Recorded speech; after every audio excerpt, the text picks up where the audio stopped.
Merci de nous rejoindre pour votre rendez-vous quotidien, le Ségur de la santé pour tous, en tout cas une même reconnaissance pour tous. Eh bien, parlons-en avec mes invités. J'ai le plaisir de recevoir Sabine Mathieu, éducatrice sportive au sein de la MAS, maison d'accueil spécialisée d'Eperlec. Bonjour. Bonjour.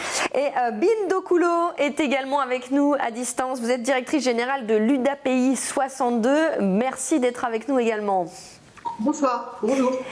On rappelle ce que c'est que le Ségur de la santé. Ce sont tout un tas de mesures et d'orientations fortes qui ont été prises par le ministre de la Santé Olivier Véran pour poursuivre la modernisation du système de santé en France, d'améliorer le quotidien des soignants, mais aussi la prise en charge des patients. Au tout départ, ce Ségur, il avait complètement oublié, en tout cas pas pris en compte dans un premier temps, les professions du médico-social, ce qu'on appelle les éducatrices spécialisées, les psychologues, les assistantes sociales. Ça a été rétabli en partie, c'est pour ça que d'ailleurs vous êtes là. Depuis février, les professionnels de l'accompagnement médico-social travaillant dans le milieu du handicap, mais aussi la protection de l'enfance ou encore le droit d'asile, vont à leur tour être revalorisés de 183 € net par mois. Mais il subsiste encore des oubliés, c'est pour ça que vous êtes là. Sabine Mathieu, vous êtes lancé un défi pour justement interpeller le gouvernement, l'État, les pouvoirs publics sur cette question et sur le fait qu'il ne faut oublier personne et que le Ségur doit entre guillemets, concerner tout le monde. Vous êtes lancé un défi de 183 km pour 183 € net. Expliquez-nous un petit peu ce qui va se passer. Alors donc en fait, voilà, j'ai lancé le défi de parcourir 183 km au sein du Pas-de-Calais. Le départ c'est le vendredi 25 mars. Et donc pendant 5 jours, nous allons, avec un fauteuil roulant tout terrain, nous allons parcourir en randonnée et en courant 183 km à travers tout le Pas-de-Calais et en passant par divers établissements médico-sociaux. Alors, vous êtes éducatrice sportive, donc on comprend bien que votre défi est un défi sportif. Pour autant, vous allez passer d'établissement en établissement. Il y a énormément d'établissements dans tout le Pas-de-Calais, avec, j'imagine, une mobilisation à chaque fois dans les établissements. Peut-être des gens qui vont courir aussi les étapes avec vous? Comment ça se passe? Oui, tout à fait. Il y a eu un réel engouement de l'ensemble des APUI du Pas-de-Calais derrière le projet. Il y a un bon nombre de collègues qui vont venir me rejoindre sur les routes. Vraiment, si je peux me permettre de détailler les étapes par étape. Donc vendredi 25 mars, on part de l'IME du Carambeau, où il y a une très très belle mobilisation de l'APUI d'Hénin-Carvin. Ensuite, nous allons aller jusqu'aux femmes de Courrières, puis le FAM Lamarelle avec l'APUI de Lens, le foyer de vie des Glycines, puis nous rejoindrons l'IME Le Beaumarais sur Beuvry pour l'APUI de Béthune. Donc ça, c'est pour la première étape. Deuxième étape, on partira de la salle des fêtes de Grenay, puisqu'il va y avoir une bourse aux jouets au niveau de la salle des fêtes pour l'APUI de Lens. Et nous rejoindrons la Masse de Croisy pour l'UDAPI 62. Dimanche, nous partirons du foyer Arc-en-Ciel de Calais pour l'AFAPUI de Calais, puis nous rejoindrons le foyer de vie de Balingan, puis le foyer de vie des Tilleuls à Ardres, et ensuite à Calais. À Eperlec. On finira à Eperlec ce dimanche. Voilà. Lundi, nous partirons de l'IME de Calais pour rejoindre le foyer Julien Leclerc de Saint-Martin-les-Tatinguem pour la PUI de Saint-Omer. Et enfin, mardi, dernière étape, l'IME de Fruges jusque la Masse d'Eperlec. Plus globalement, en dehors des associations, ce sont aussi les gens qui nous regardent qui peuvent aussi venir vous soutenir. Vous êtes directement concernés. Peut-être, en fait, il y a un peu un flou sur ce Ségur de la santé vous concernant. Vous, en tant qu'éducatrice sportive, vous n'êtes pas sûre de toucher ces 180 € net par mois? Oui, voilà, tout à fait. À l'heure actuelle, le décret n'est pas encore sorti. On a su que normalement, les éducateurs spécialisés, psychologues, assistantes sociales, etc., ce que vous disiez tout à l'heure, auraient la prime à partir du mois de juin. Moi, éducatrice sportive, on n'en a pas encore la certitude.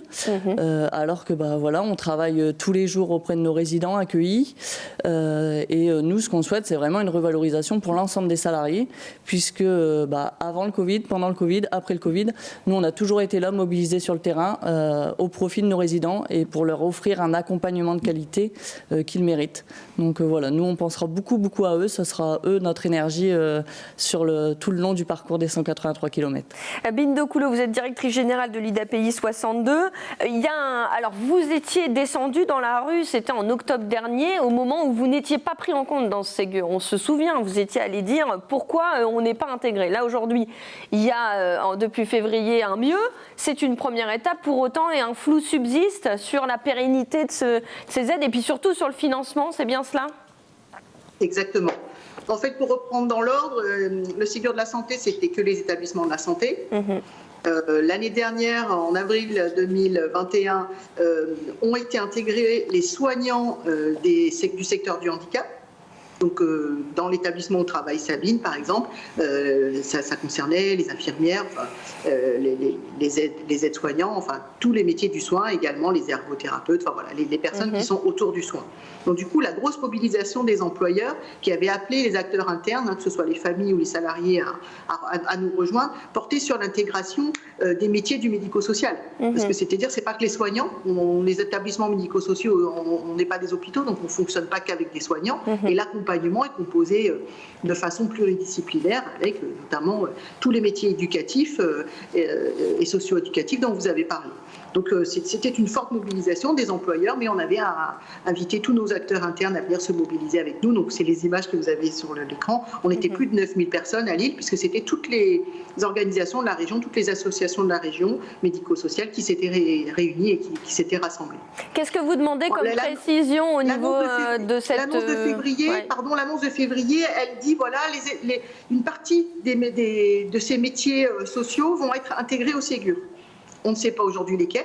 Donc, normalement, les éducateurs spécialisés, les assistantes sociales et les éducatrices jeunes enfants, ça c'est certain.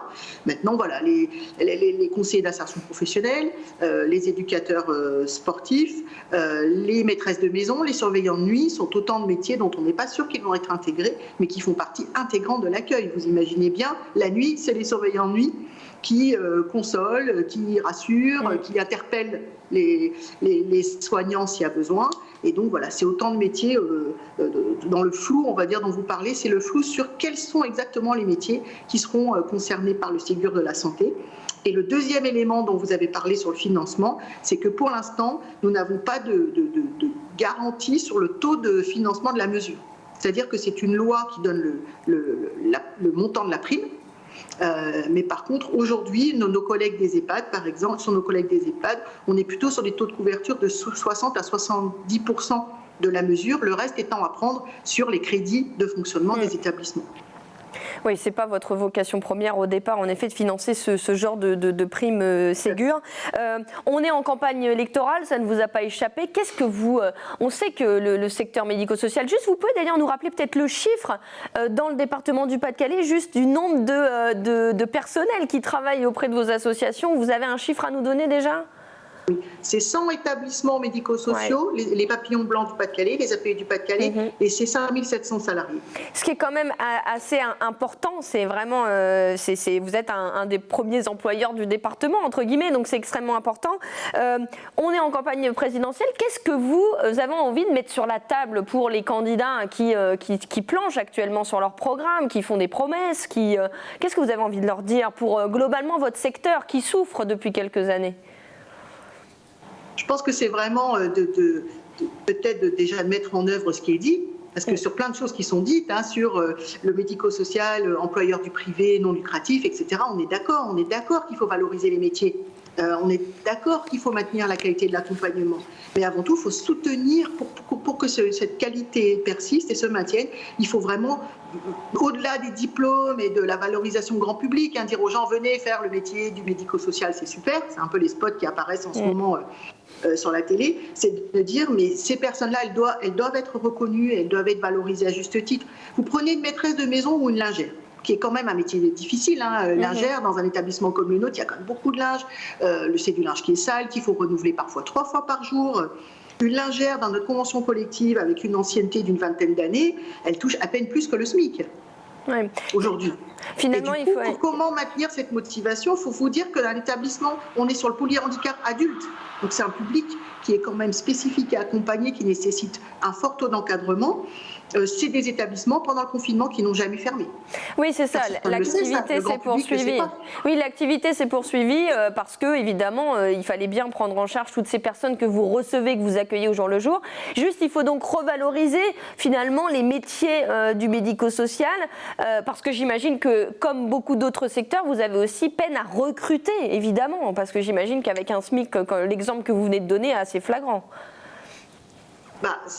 Alors, il y a l'aide au recrutement, mais c'est surtout que depuis 1 an, on a la fuite de nos salariés, notamment les soignants. Ils sont tous repartis vers l'hôpital parce qu'ils avaient eu la prime tout de suite. Ils étaient sûrs de la garder.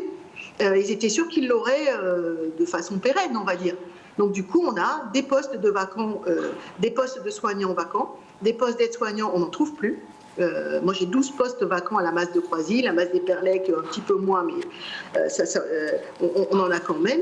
Et la perspective de ne pas avoir la prime ou la perspective que tout soit fragilisé ou qu'il y ait moins de moyens pour travailler, c'est un peu ce que dit beaucoup Sabine et elle a raison. Hein. Elle est intéressée par ce métier parce qu'elle travaille avec des ergothérapeutes, avec des aides-soignants, avec des infirmières pour trouver le meilleur projet pour chaque personne. Elle dit, moi, si j'ai plus les moyens de travailler avec tous ces gens-là ou si je ne suis plus là, c'est plus du tout le même accompagnement qu'on proposera aux gens. Et je pense que c'est un métier qui, de toute façon, on n'est pas que sur du salaire, on est sur un métier qui est sur de l'implication, de l'engagement, du militantisme, et qu'il faut absolument préserver ce militantisme et cet engagement, parce que les métiers de l'humain, c'est une reconnaissance salariale, mais c'est avant tout une façon de travailler ensemble, et c'est une façon de s'impliquer. C'est cette richesse qu'on doit absolument garder en France pour pouvoir continuer à travailler de la façon dont le décrit Sabine.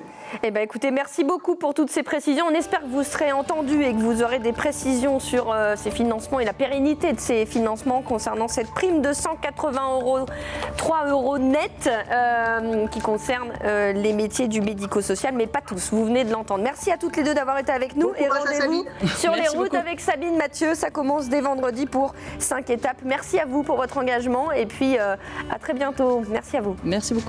Merci.